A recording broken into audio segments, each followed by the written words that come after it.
Good morning sprinters. ये आज हम करने वाले हैं 17 अप्रैल 2024 के the Hindu plus Indian express दोनों ही न्यूज़पेपर का एनालिसिस।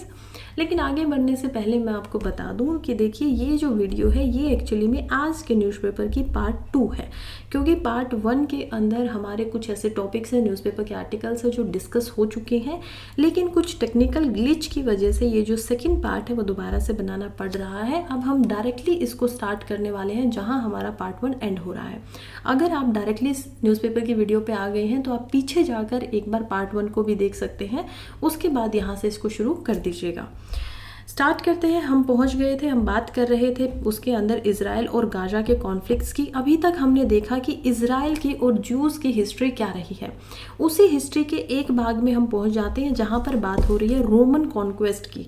तो ये जो रोमन कॉन्क्वेस्ट है और डायस्पोरा है उससे हम क्या पहुंचेंगे, अभी तक हमने क्या क्या डिस्कस किया है एक बार उसको रिवाइज कर लेते हैं। सबसे पहले हम देखते हैं कि यहाँ पर जूइस का खुद के किंगडम होते थे।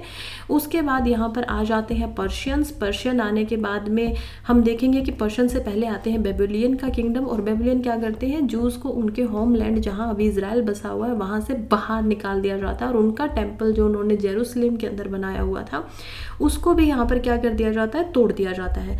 पर्शिया के किंग जब आते हैं तो वो उनको वापस से मौका देते हैं कि वापस से आप आ जाइए इसी होमलैंड के ऊपर और आप लोग यहाँ पर आकर क्या कर सकते हैं, दोबारा से आके आपका जो टेम्पल था उसको बना सकते हैं। इसके बाद में पर्शिया के बाद में अब क्या होने वाला है, हम देखते हैं ग्रीक और रोमन एम्पायर आता है। तो ग्रीको और जो रोमन एम्पायर आता है उस समय पे फिर से उनके साथ में यहाँ पर दृढ़ता की जाती है और उसके बाद में यहाँ पर होता है मैकेबन रिवोल्ट। तो ये जो मैकेबन रिवोल्ट है वो किसके द्वारा किया जा रहा है, जूडा के द्वारा। वो उनके लीडर थे जो कि आज भी इजराइल की हिस्ट्री में इजराइल के मसीहा के नाम से जाने जाते हैं। और वो लगभग 100 साल तक इसको जीत कर यहाँ पर ग्रीको रोमन से क्या करते हैं, आगे चलकर जो उनका लैंड था उसके ऊपर शासन करते हैं। उसी के एग्जैक्टली बाद में आता है रोमन्स का दोबारा से कॉन्क्वेस्ट। अब इसमें क्या होता है, जब मैकेबन रिवोल्ट हो जाता है तो जो लैंड था जूडा का वो आ जाता है अंडर रोमन एम्पायर के 70वीं सीई के अंदर। अब हम क्या कर रहे हैं, पहले हम बात कर रहे थे ईशा पूर्व की यानी कि बीसीई की, अब हम पहुंच गए हैं सीई के अंदर, कॉमन एरा के अंदर। फिलहाल का जो एरा चल रहा है प्रेजेंट में जब हम बैठे हुए हैं, तो 70 सीई में रोमन्स जो है वो ब्रूटली यहाँ पर जेविश रिवोल्ट को क्रश कर देते हैं। वो दोबारा से एक रिवोल्ट करते हैं रोमन्स के अंदर में, फिर से यहाँ पर आ जाता है और उनका जो सेकेंड टेम्पल था उसको फिर देखिए, ये टेम्पल बन कहाँ रहे हैं, जेरूसलेम के अंदर। पहला टेम्पल यहाँ पर किसके द्वारा तोड़ा गया, वो तोड़ा गया था बेबीलोन के अंदर। तो बेबीलोन का जो एम्पायर था उनके द्वारा यहाँ पर पहला टेम्पल को डिस्ट्रॉय किया गया। पर्शिया के द्वारा दोबारा से किंग को जब उनको बुलाते हैं तो यहाँ पर सेकंड टेम्पल बनाया जाता है जेरूसलेम में और उसको भी तोड़ दिया जाता है रोमन एम्पायर के द्वारा। तो रोमन जो एम्पायर थे वो यहाँ पर इनके सेकंड टेम्पल को तोड़वा देते हैं। फिर से जो जेविश पॉपुलेशन थी उनको बाहर निकाल दिया जाता है, एग्जाइल उनका किया जाता है। दूसरी बार में हिस्ट्री में हम ऐसा देख पाएंगे और इसको जाना जाता है डायस्पोरा के नाम से, कि यहाँ पर इतनी ज़्यादा पॉपुलेशन थी उनको निकाल दिया गया। तो वो क्या, उनकी बाहर जाके अलग अलग यूरोप की जो कंट्रीज़ हैं जहाँ पर रोमन एम्पायर का भाग नहीं था, कुछ अपर जो हम देख पाते हैं कि अफ्रीका की जो अपर कंट्रीज है उनके अंदर और आसपास में मेडिटेरियन के अंदर वो लोग जाके बसना शुरू हो जाते हैं। इसके अंदर जो जूस हैं वो बहुत ज़्यादा मात्रा के अंदर यहाँ पर मेडिटेरियन सी के आसपास में और जो अलग एरियाज़ है वहाँ पर जाके बस गए थे। अब हम देखते हैं फिर उसके बाद आता है जियोनिज्म एंड बॉलफुर डिक्लेरेशन। अब जियोनिस्ट मूवमेंट क्या है, चलिए समझते हैं। जियोनिस्ट मूवमेंट क्या है, देखिए 70 सी तक अब वो लोग बाहर ही निकले हुए हैं, लेकिन हम देखते हैं 19वीं सेंचुरी के अंदर में एक यहाँ पर आंदोलन चलाया जाता है जिसका नाम होता है जियोनिस्ट आंदोलन।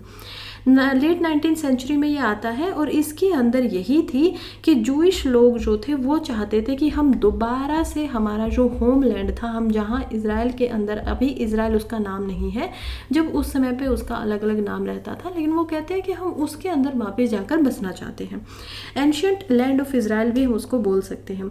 काफ़ी इन्फ्लुएंशियल थिंकर यहाँ पर आते हैं जैसे कि थियोडार हर्जी, जिन्होंने इसी चीज़ के ऊपर काम किया और जो एंटी सेमिस्टिज्म चल रहा था यूरोप के अंदर। अब सेमिस्टिज्म क्या होता है, यानी कि कुछ ऐसे रिलीजन जो सेमिस्टिस्ट है। तो यहाँ पर क्रिश्चियंस भी हम देख पाएंगे कि वो भी एक ईश्वरवाद को मानते हैं।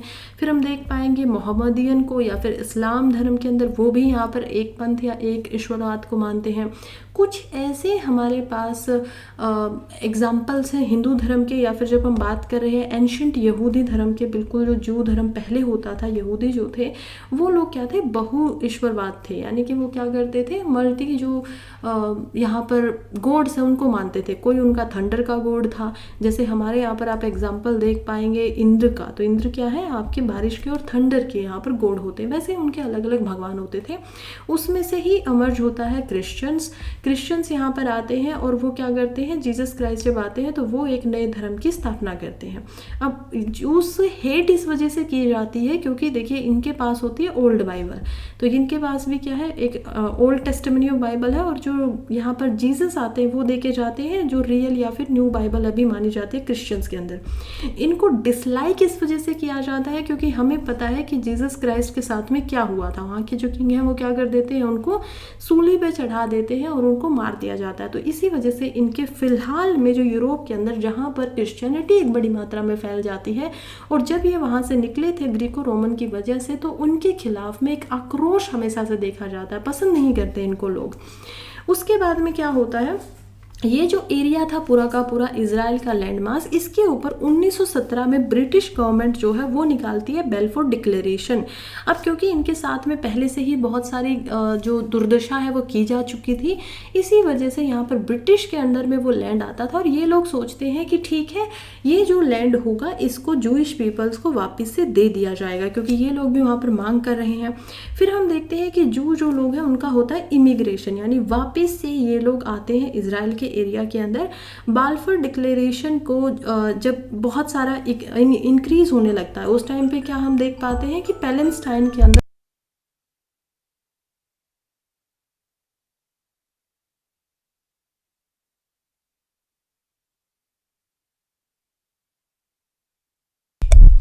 सॉरी फॉर द रेस्ट, हम आगे बढ़ते हैं और देखते हैं कि जीविस इमिग्रेशन के अंदर क्या होता है कि यहाँ पर दोबारा से ज्यूलियस, जब वहाँ पर पैलेस्टीन फिलिस्तीन बन चुका था और लोग वहाँ पर रह रहे थे, उसी लैंड के अंदर बहुत ज़्यादा मात्रा में वापस से उसी जगह पर आना शुरू कर देते हैं, वहाँ पर सेटल होना शुरू हो जाते हैं। शुरुआत में फिलिस्तीनी लोगों को भी ज़्यादा परेशानी नहीं होती है, उनको लगता है कि ठीक है ये लोग हमारे लिए काम कर लेंगे और कुछ भी एग्रीकल्चर से रिलेटेड काम होगा वो हम इनको दे देंगे, ऐसा गरीबों की तरह उनको देखा जाता है। लेकिन धीरे धीरे आता है मैंडेट पीरियड, उस समय पे क्या होता है कि वर्ल्ड वॉर 1 हो जाता है और जो ओटोमन एम्पायर था वो यहाँ पर ख़त्म हो जाता है। अब ओटोमन एम्पायर के अंदर ही अरेबिक और या फिर हम जो पैलेस्टाइन लोग हैं उनको रहते हुए पावर में देख पाते हैं। जब ये ख़त्म होता है तो ब्रिटिश का यहाँ पर राज हो जाता है, और ब्रिटिश लोग जब लीग ऑफ नेशंस बनती हैं, अलग अलग कंट्रीज़ का यहाँ पर बनाया जाता है, तो उसके बाद में वो एस्टैब्लिशमेंट करने के लिए इसराइल के लिए यहाँ पर मान जाते हैं, जिसकी शुरुआत पहले ही जियोनिस्ट मूवमेंट से हो चुकी थी। फिर होती है एस्टैब्लिशमेंट स्टेट ऑफ इसराइल की। 1947 में यूनाइटेड नेशंस के द्वारा एक प्लान को अप्रूव किया जाता है जो कि पार्टीशन को दिखा रहा था। अगेन जैसे इंडिया का यहाँ पर पार्टीशन होता है पाकिस्तान के समय साथ में, और समय भी क्या है, समय भी यहाँ पर है 1947 का ही। इसी तरीके से यहाँ पर क्या किया जाता है कि गाजा को और साथ में हम देखते हैं वेस्ट बैंक को इसराइल से अलग कर दिया जाता है। अब इसराइल में रहेंगे ज्यूज, और जो यहाँ पर लोग रहते हैं वेस्ट बैंक के अंदर और जो लोग रहते हैं गाजा के अंदर वो रहेंगे पैलेस्टाइन में। अब क्या होता है कि पैलेस्टाइन जो लोग थे वो भी जेरूसलम के अंदर अपनी एक मस्जिद को, एक जो उनका टेम्पल था उसको ऑलरेडी बना चुके थे। अब रियल प्रॉब्लम क्या है कि उनका धार्मिक स्थल भी क्या है, जेरूसलम ही है। और फिर हम देख पाते हैं कि इजराइल के जो ज्यूज है उनको भी उनका वही ओल्ड टेम्पल नजर आता है। तो ये सबसे बड़ा मुद्दा यहाँ पर बन जाता है। फिलिस्तीनियों को लगता है कि इन लोगों ने हमारे लैंड के ऊपर आकर कब्जा कर लिया है और हमारे जो रिसोर्सेज थे वो हमसे छीन लिए हैं। लेकिन फिर भी यहाँ पर क्या होता है कि 1948 के अंदर इसराइल को एज ए इंडिपेंडेंट देश घोषित कर दिया जाता है, और उसके बाद में फिर यहाँ पर प्रॉब्लम शुरू हो जाती है अरब नेशंस के बीच में और इसराइल के बीच में। हम देख पाते हैं कि अरब और इसराइल का कॉन्फ्लिक्ट शुरू होता है, और एक 6 दिन की वॉर के नाम से भी 6 डे वॉर यहाँ पर शुरुआत होती है। सबसे पहले टेंशन्स काफ़ी बढ़ने लग जाती हैं। अरब के जो अदर नेबर्स भी थे, तो 1967 के अंदर तक ये बात है, छोटे मोटे जो लड़ाइयाँ थी, छोटे मोटे कॉन्फ्लिक्ट्स सहते जा रहे थे। लेकिन 1967 में क्या होता है, एक बड़ा धमाका होता है, और उसी से चलती है 6 दिन का युद्ध। और इसके अंदर जो इज़राइल है वो जीत जाता है। तो इज़राइल जीत जाता है तो वो खुद को और स्ट्रॉन्ग मानता है कि हम लोग यहीं पे रहेंगे, यही हमारा लैंड है, हम पहले भी यहीं पे रहते थे और अगर किसी को भी प्रॉब्लम है तो वो अपनी प्रॉब्लम अपने पास ही रखे। अब क्योंकि अरब्स की जो कंट्री है वो इज़राइल को एक नेशन मानती ही नहीं थी और इसी वजह से यूनाइटेड नेशंस के द्वारा इसको बना तो दिया गया, लेकिन यूनाइटेड नेशंस में भी बहुत ज़्यादा कंट्रीज़ का सपोर्ट यहाँ पर इज़राइल को आज तक भी नहीं मिल पाया था। लेकिन धीरे धीरे कुछ इंडिया जैसी कंट्रीज़ जो है वो इनके साथ में डिप्लोमेटिक रिलेशन बना देती है और एक्सेप्ट कर लेती है कि ठीक है ये भी एक सॉवरेन इंडिपेंडेंट नेशन है। फिर उसके बाद में कुछ स्ट्राइक्स होती हैं, जैसे कि अरब अटैक होता है। इज़राइल एक स्ट्राइक पहले ही यहाँ पर अरब्स के ऊपर लगा देता है, उसमें से बहुत सारी ऐसी भी साउंडिंग की जो कंट्रीज़ है जैसे कि इजिप्शियन, जॉर्डियन, सीरिया ऊपर है, तो उन सब के ऊपर में एयरफोर्स के ऊपर यहाँ पर इज़राइल के द्वारा अटैक्स किए जाते हैं ताकि वो लोग दोबारा से अटैक इज़राइल के ऊपर ना करें। उसके बाद हम देखते हैं एक आता है ओस्लो अकॉर्ड और इसी को जाना जाता है पीस प्रोसेस के नाम से भी। अब ओस्लो अकॉर्ड क्या होता है, 1990 के दशक में होता है, क्योंकि यहाँ पर लगातार जो युद्ध हो रहे थे, छोटे छोटे कॉन्फ्लिक्ट होते रहते थे, बार बार में अटैक कर रहे हैं, कभी इजराइल के ऊपर सऊदी अरेबिया कर दे रहा है, कभी जॉर्डन कर दे रहा है, कभी इजराइल उनके ऊपर कर दे रहा है। तो इससे क्या हो रहा है, एक तो हम देख पाते हैं कि वेल्थ में कमी आ रही है, नुकसान हो रहा है बेवजह लोगों को, और हम देख पाते हैं कि जो ओस्लो अकॉर्ड है 1990 के अंदर वो एक हिस्टोरिक ब्रेक थ्रू एस्टैब्लिश करता है नेगोशिएशन का, जिसमें इजराइल और जो पैलेस्टाइन अथॉरिटी है वो एक दूसरे के साथ शांति संधि बनाने को तैयार हो जाते हैं। अब ये एक इंटीरियम एग्रीमेंट बनता है, इसके अंदर एग्रीमेंट किए जाते हैं सिक्योरिटी के ऊपर कि एक दूसरे की सिक्योरिटी को हम ब्रीच नहीं करेंगे, गवर्नेंस ठीक से चलाएंगे, इकोनॉमिक कोऑपरेशन करेंगे कि ठीक है आप ट्रेड भी करना चाहते हो तो आपस में कर लो, और फर्दर नेगोशिएशंस के लिए भी हमेशा अगर बात करनी है कुछ तो हमेशा अपनी जो ताकत है या हमारा जो गवर्नमेंट्स है उनको क्या रखेंगे, खुला रखेंगे। अब हमें यहाँ पर सब कुछ ठीक ठाक होता हुआ दिखाई दे रहा है कि इजराइल के साथ में गाजा और जो पैलेस्टाइन यहाँ पर वेस्ट बैंक है दोनों ही क्या कर रहे हैं, मान गए हैं। इजराइल भी कह रहा है कि ठीक है हम लोग यहाँ अच्छे से काम करेंगे। लेकिन इसके बाद भी ओस्लो का जो प्रोसेस था, प्रॉमिस किया गया था, उसके बाद भी जो कॉन्फ्लिक्ट एंड वायलेंस है वो कंटिन्यू रहता है और इनके लॉन्ग स्टैंडिंग जो नेचर है इजरायली पैलेस्टाइन डिस्प्यूट का वो हमारे सामने रखा जाता है और उसी का हम एग्जाम्पल अब देख पा रहे हैं यहाँ पर जो कॉन्फ्लिक्ट हुआ है। फिलहाल हमने देखा एक रिवीजन के लिए अगर मैं आपको बताऊं तो सबसे पहले आता है ओटोमन इरा के समय तक जब हम पहुंच गए थे। तो ओटोमन पहले क्या हुआ, रोमन एरा यहाँ तक हमने देखा था। रोमन एरा के बाद में जब यहाँ पर ओटोमन एम्पायर आ जाता है, ओटोमन एम्पायर के समय में इजराइल से जो बाहर निकाले गए लोग थे वो वापस यहाँ पर आना चाहते हैं। फिर ओटोमन एरा वर्ल्ड वॉर 1 के अंदर ख़त्म हो जाता है और उसके बाद आता है ब्रिटिश मैंडेट। ब्रिटिश मैंडेट आता है 1917 में, जहाँ पर ब्रिटिश कहते हैं कि ठीक है बेलफुर डिक्लेरेशन होगी और जूस जो है वो यहाँ पर वापस आकर बस सकते हैं। इसी की वजह से जूस और जो अरबिक पीपल थे यहाँ पर जो कि सऊदी अरेबिया के बीच में इस लैंड के ऊपर सबसे ज़्यादा रहते हैं, उनको इससे प्रॉब्लम होती है। फिर आता है 1948, अरब इजरायली वार शुरू हो जाती है। क्या होता है कि 1948 के अंदर पहली अरब और इजराइल की वॉर होती है। अभी इजराइल को जस्ट बनाया ही गया था, उसी समय पे अरब और इजराइल के यहाँ पर युद्ध भी हो जाता है। फिर जो की इवेंट्स की टाइमलाइन हम पढ़ रहे हैं उसी में आता है 1967, जहाँ पर हमने देखा 6 डे वॉर को। फर्स्ट इंटिफेडा होता है। अब देखिए ये बहुत इंपॉर्टेंट है। अब जब हम आगे बढ़ रहे हैं, हमने इजराइल की हिस्ट्री को समझ लिया और अब हम आगे बढ़ के यहाँ पर जानने वाले हैं इजराइल और गाजा की जो इश्यूज़ है उसके बारे में। तो हम इसमें देखते हैं पहले इंटिफेडा को। अब ये इंटिफेडा क्या था, पैलेस्टाइन की तरफ से जो इजराइल के ऑक्यूपेशन के ऊपर यहाँ पर वायलेंस या फिर एक अपराइजिंग हो रही थी। धीरे धीरे लोग इकट्ठा होके यहाँ पर जूस के खिलाफ में लड़ना चाहते थे, इजराइल के खिलाफ में लड़ना चाहते थे। तो ये एक सिविल डिसओबीडियंस को दिखाता है। उसके बाद हम देखते हैं कि फर्स्ट इंटिफेडा के बाद में आता है ओस्लो अकॉर्ड, जो कि होता है 1993 से 1995 के बीच में, जहाँ पर एक शांति संधि करने की कोशिश की जाती है। लेकिन जब वो भी यहाँ पर ठीक ठाक से नहीं काम आती है तो अब हमें नाम दिया गया सेकंड इन्फिडा का। सेकंड इन्फिडा हम देखते हैं 2003 से 2008-9 तक ये आ जाता है। इसके अंदर जन्म होता है हमास जैसे ग्रुप्स का, जो जीत कर पॉलिटिकल यहाँ पर अपनी ओवरविल भी लेकर आ जाता है। गाजा के हिसाब में ये पॉलिटिकल एक स्टेटमेंट अपनी बना लेते हैं, अपनी कुर्सी को वहाँ पर बना लेते हैं, और उसी के बाद में इसी हमास ग्रुप को ख़त्म करने के लिए वॉर जो है वो चल रहा था। करंट सिचुएशन वही है, ब्लॉकेड्स हैं, बहुत सारे रिस्ट्रिक्शंस हैं। फिलहाल तो गाजा की तरफ से बिल्कुल भी यहाँ पर कोई उम्मीद नहीं है कि वो लोग ढंग से लड़ पाएंगे। इजराइल ने पूरा का पूरा उनको ब्लॉक कर दिया है, एड तक, मदद तक उन तक पहुँचाई नहीं जा सकती है। वायलेंस एंड कॉन्फ्लिक्ट अभी भी जारी है, और अभी क्या हो रहा है कि पीस की, यानी कि लगातार जो कंट्रीज़ है वो इनके ऊपर प्रेशर भी बना रही है कि आप लोग शांति कर लीजिए अभी, लेकिन अभी दूर दूर तक कहीं पर भी शांति की कोई बात नज़र नहीं आ रही। इससे ह्यूमैनिटेरियन इम्पैक्ट क्या हुआ है, सिविलियर सफरिंग बहुत होती है, डिस्प्लेसमेंट हम देख पाते हैं लोगों को। हमने देखा कैसे नदन जो गाजा है उससे निकल कर 20 लाख लोग यहाँ पर सदन गाजा के अंदर आए, और अभी तक 1 लाख से ज़्यादा लोगों की यहाँ पर डेथ ऑलरेडी हो चुकी है। इसी के अलावा जो बेसिक सर्विस है, चाहे हम खाने की बात करें, चाहे हम मेडिकल की बात करें, ये इन सभी चीज़ों के लिए जो सिविलियन है, जिनकी शायद कोई इतनी बड़ी गलती थी भी नहीं, उनको इससे जूझना पड़ता है।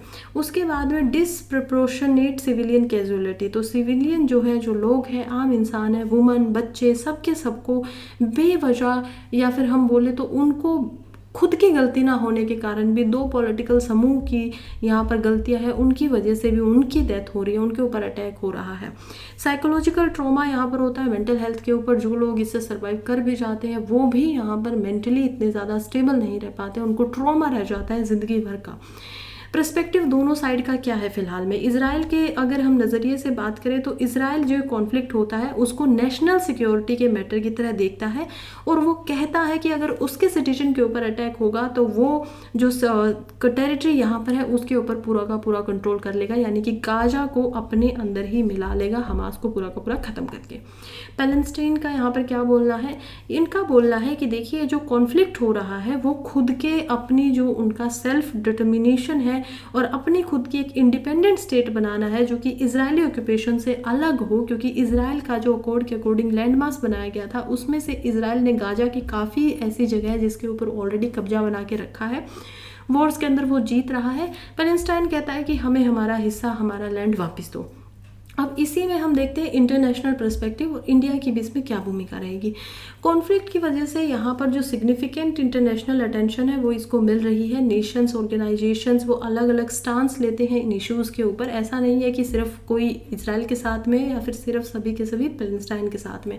अलग अलग देश हैं, अलग अलग आइडियोलॉजी है और अलग अलग तरीके से उनके रिस्पॉन्स भी दिखाई देते हैं। फिलहाल इसके लिए सोल्यूशन क्या हो सकता है, तो ये पूरा का पूरा तरीका जो है हम मेंस के आंसर की तरफ से यहाँ पर समझ रहे हैं कि पहले हमने प्रॉब्लम डिस्कस की, उसके बाद में हमने देखा कि अलग अलग देशों का और उन कंट्रीज़ का ये प्रॉब्लम होने के कारण क्या है, और अब हम देखेंगे कि इनका समाधान क्या हो सकता है या पोटेंशियल जो पीस है, शांति है, उसके लिए क्या क्या किया जा सकता है। सबसे पहला समाधान है 2 स्टेट सोल्यूशन। अब ये आपने बहुत ज़्यादा न्यूज़ में सुना ही होगा, मुझसे भी सुना होगा ऑब्वियसली। जब हम अक्टूबर नवंबर के न्यूज़पेपर यहाँ पर कर रहे थे तो हमने बहुत अच्छे से इसको डिस्कस किया था। अब एक बार दोबारा डिस्कस कर लेते हैं। 2 स्टेट सॉल्यूशन का सीधा सा मतलब है जो इंडिया भी यहाँ पर बोल रहा है इन दोनों के दोनों कंट्रीज़ को कि आप लोग क्या करिए, जो इजराइल यहाँ पर बाउंड्री को ऑक्यूपाई किया है उस बाउंड्री को वापस दे दे गाजा को, और इजराइल अपने देश में आराम से रहे। पड़ोसी देशों की तरह ये संधि करें जैसे कि यहाँ पर ओस्लो अकॉर्ड था, उसी की तरह अभी होने वाला था सऊदी अरब के साथ में अब्राहम अकॉर्ड। तो ये जो अब्राहम अकॉर्ड था ये साइन तो नहीं हो पाया, इसकी वजह से अगर ये साइन हो जाता तो ऐसा हो जाता कि सऊदी अरेबिया इजराइल को एक्सेप्ट कर लेता नेशन की तरफ, लेकिन ईरान और गाजा दोनों ही इस चीज़ को नहीं चाहते थे और इसी वजह से ये साइन नहीं हो पाया। पहले ही युद्ध हो गया, तो अब आगे लग भी नहीं रहा है कि ये अब 1-2 साल या 3-4 साल के लिए कभी साइन होने वाला है। तो बात यही है कि शांति से रहना होगा, सर्वाइव तो करना ही, ऐसा नहीं है कि आप पूरी की पूरी पॉपुलेशन को ही ख़त्म कर दोगे। रेदर क्या होना चाहिए कि दोनों कंट्रीज जो है वो शांति से अलग अलग गवर्नमेंट बना के अलग अलग अपने बॉर्डर के जो अग्रीड बॉर्डर थे उस पर वापस से आए और अपने सिक्योरिटी अरेंजमेंट को करें। दूसरा इसमें हो सकता है इंक्रीमेंटल अप्रोच, यानी धीरे धीरे एक एक कदम, स्टेप बाय स्टेप जो प्रोसेस है कॉन्फिडेंस बिल्डिंग का वो लिया जाना चाहिए, अग्रीमेंट यहाँ पर किए जाने चाहिए और ग्रेजुअल प्रोसेस से एक कॉम्प्रिहेंसिव पीस सेटलमेंट बनाई जानी चाहिए। 1 स्टेट सॉल्यूशन भी इसके अंदर है। देखिए ये जो 1 स्टेट सॉल्यूशन है ये ऐसा नहीं है कि ऐसा होना चाहिए, बेस्ट है, लेकिन अगर सिचुएशन ना ये हो पा रहा है ना शांति हो पा रही है, तब हम देखते हैं कि एक single by national state state बन सकती है जिसके अंदर जो इजरायली है और जो पैलेस्टीन है उन सभी को इक्वल राइट्स दिए जाएं, सो दैट जो ये मुद्दा है, जो ये लड़ाई झगड़ा हो रहा है अपने अधिकारों के लिए, वो यहाँ पर ख़त्म हो। लेकिन अगर इसमें इक्वल राइट्स नहीं होंगे तो फिर से ये लड़ाई झगड़ा होता ही रहेगा। तो आपको इस चीज़ के ऊपर, ये लास्ट रिजोर्ट है, ऐसा होना नहीं चाहिए।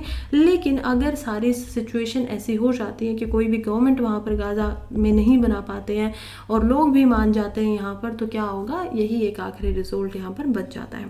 कंक्लूजन और फ्यूचर के लिए बात करें तो इजराइल और गाजा का कॉन्फ्लिक्ट हमें पता है काफ़ी कॉम्प्लेक्स है, जटिल है, डीपली इशू जो है बहुत बड़ा है। इसका कोई इजी सॉल्यूशन हमें दिखाई नहीं देता है फिलहाल में, लेकिन स्टिल हमें लगता है कि एक लॉन्ग टाइम का पीस जो है वही डिप्लोमेटिक चैनल्स के थ्रू में, कॉन्फिडेंस बिल्डिंग मेजर्स जैसे में, या फिर जो कमिटमेंट पहले की गई थी उनको रिन्यू करके यहाँ पर एस्पिरेशन जो है दोनों ही तरफ के लोगों की, जो जो उम्मीदें हैं, जो जो वो चाहते हैं, उनकी पूर्ति करके इसको हैंडल किया जा सकता है।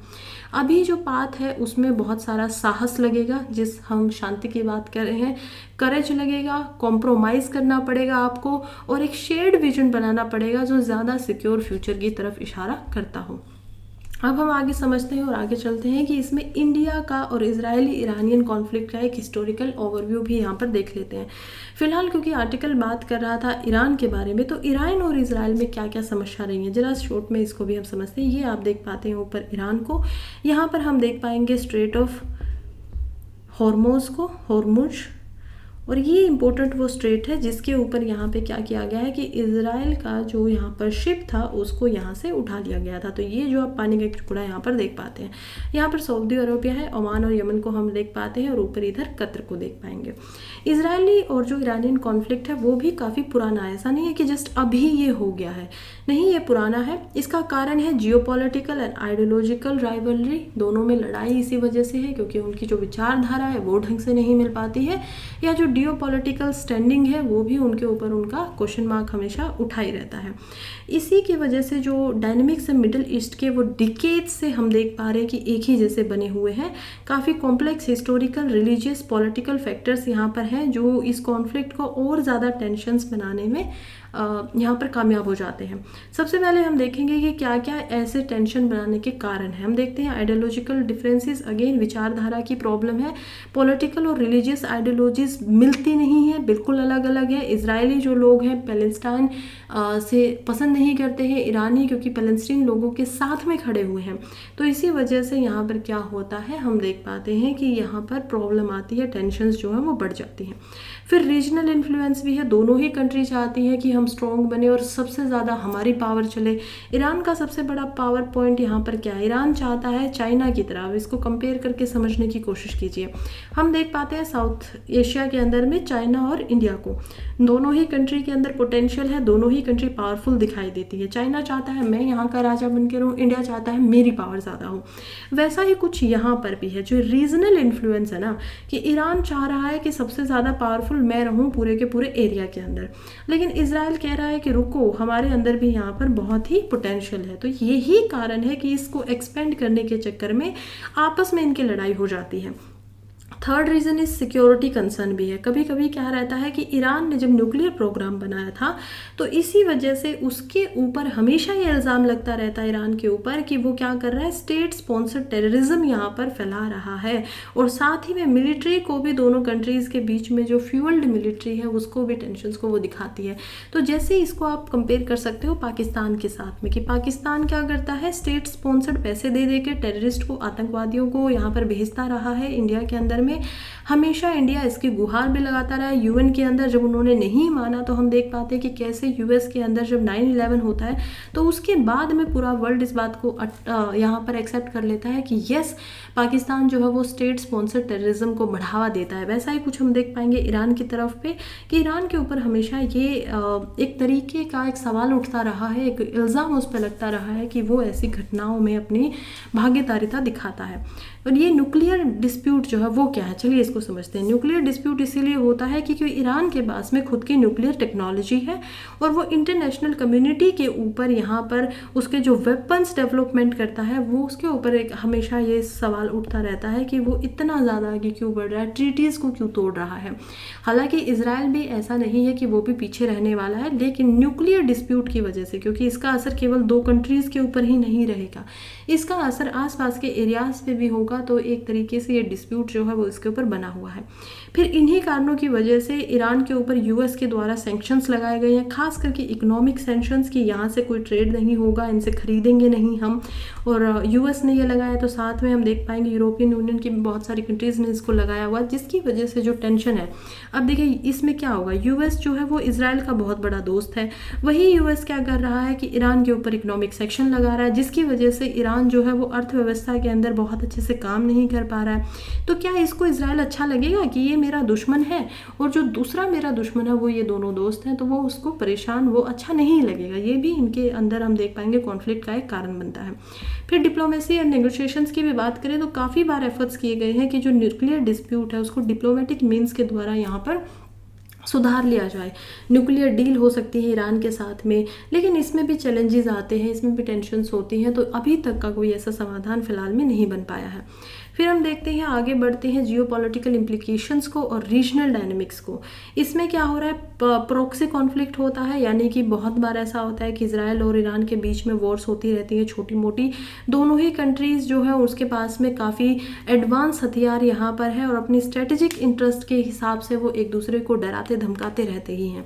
फिर होती है रीजनल इंस्टेबिलिटी, टेंशन जो है इजराइल और ईरान के बीच में वो कंटिन्यूसली यहाँ पर कंट्रीब्यूट कर रही है इंस्टेबिलिटी को। वायलेंस दिखाई देता है समय समय पे मिडिल ईस्ट के अंदर और इसकी वजह से मिलियंस ऑफ पीपल की लाइफ को यहाँ पर इम्पैक्ट पड़ता है। ग्लोबल इम्प्लीकेशंस के अंदर भी जो कॉन्फ्लिक्ट है वो जियोपॉलिटिक्स इम्प्लीकेशंस में यहाँ पर ग्लोबल एनर्जी मार्केट में दिखाई देता है, इंटरनेशनल रिलेशन में दिखाई देता है, जिसकी वजह से जो बैलेंस पावर है मिडिल ईस्ट के अंदर उसकी कमी हमेशा सामने आती ही रहती है।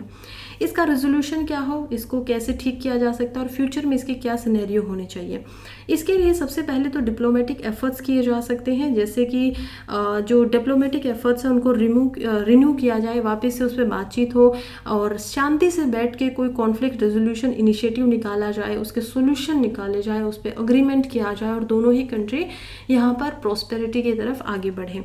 रीजनल कॉपरेशन हो सकता है, इसके अंदर डायलॉग बहुत इंपॉर्टेंट है इजराइल और ईरान दोनों के बीच में, और जो मिडिल ईस्टर्न कंट्री है दोनों तीनों के बीच में जितनी भी यहाँ पर और कंट्री साथ में आती है, ताकि जो टेंशन है लगातार वो घटे और स्टेबिलिटी यहाँ पर दिखाई दे, स्थिरता हमें दिखाई दे। देखते हैं जियोपॉलिटिकल शिफ्ट्स को भी। जब चेंजेस आते हैं global and regional balance of power के अंदर में, तो वो डोमेस्टिक पॉलिटिक्स को भी यहाँ पर इफेक्ट करता है और यही हो रहा है कि देखिए इजराइल और ईरान जो है वो उनका प्रॉब्लम यही है कि वो इन्फ्लुएंस कर सकते हैं ट्रेजेक्ट्री को, जो कॉन्फ्लिक्ट होता है उसके पाथ को। तो अब उनको क्या करना चाहिए कि बैलेंस बनाने की यहाँ पर पावर की काफ़ी इंपॉर्टेंस है। लास्ट में हम देखते हैं इंडिया की साइड को कि इंडिया और इजराइल के रिलेशनशिप क्या बोल रहे हैं। इंडिया और इजराइल जो है वो काफ़ी एक अच्छा हमने देखा है, उनके रिश्तों को हमेशा से मल्टीफेसिड रिलेशनशिप रहे हैं। इसमें हम स्ट्रेटेजिक कॉपरेशन को देख पाते हैं, इकोनॉमिक टाइज अच्छी खासी हमारी है, शेयर्ड कमिटमेंट है रीजनल सिक्योरिटी को लेकर और स्टेबिलिटी को लेकर। हिस्टोरिकल बैकग्राउंड की बात करें तो 1950 में सबसे पहले इंडिया जो है डिप्लोमेटिक रिश्ते बनाता है अपने इजराइल के साथ में, और उसके बाद में वो जो डेलिकेट बैलेंस है रीजन के अंदर में वो हमें लगातार देखने को मिलता रहता है। 1990s के अंदर ये जो रिलेशनशिप था उसको थोड़ा सा और बढ़ाया जाता है और इसको स्ट्रेटेजिक पार्टनरशिप की तरह लेकर आया जाता है, जिसके अंदर कोऑपरेशन होने शुरू हो जाती है डिफेंस के अंदर, टेक्नोलॉजी के अंदर, एग्रीकल्चर के अंदर।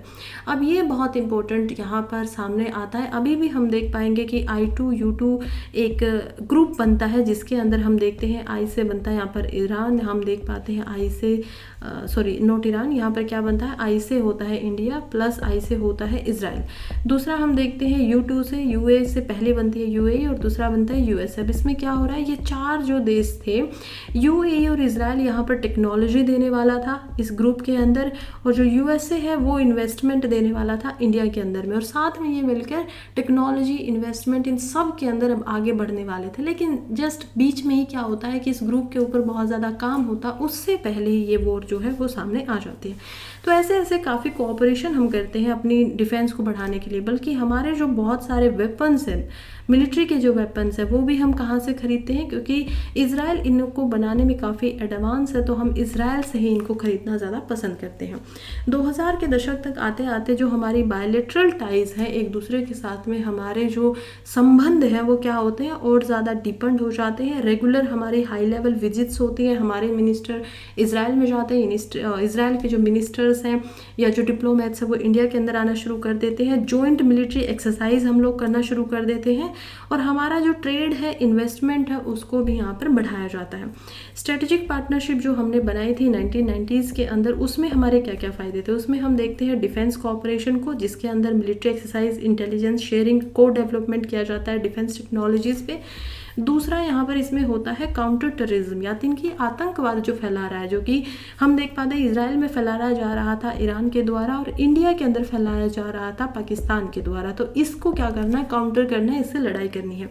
तो दोनों ही नेशन एक दूसरे के साथ में कोलैबोरेट करते हैं, थोड़ा क्लोजली सामने आते हैं और अपनी बेस्ट प्रैक्टिसेस को, रीजनल सिक्योरिटी को बढ़ाने के लिए दिखाते हैं। नेक्स्ट हम देखते हैं डिप्लोमेटिक अलाइनमेंट को। दोनों ही कंट्रीज़ क्या करती हैं, उनके जो डिप्लोमेटिक यहाँ पर अलायंस है उसको बढ़ाती हैं। India and Israel often common ground दिखाते हैं ग्लोबल इश्यूज़ के ऊपर, जैसे ये काउंटर टेररिज्म, इस पर क्या है, दोनों ही कंट्री कह रही है कि होना चाहिए, कंट्रीज ऐसा करती हैं। तो ये क्या है, कॉमन ग्राउंड है कि कोई भी अगर इश्यूज़ दिखाई दे रहे हैं तो उसके ऊपर इनकी सोच एक जैसी होती है, जो हमारी जो पोजीशन है जियो पॉलिटिकल मैटर्स के अंदर, उसको कोऑर्डिनेट करने में हमारी मदद करती है।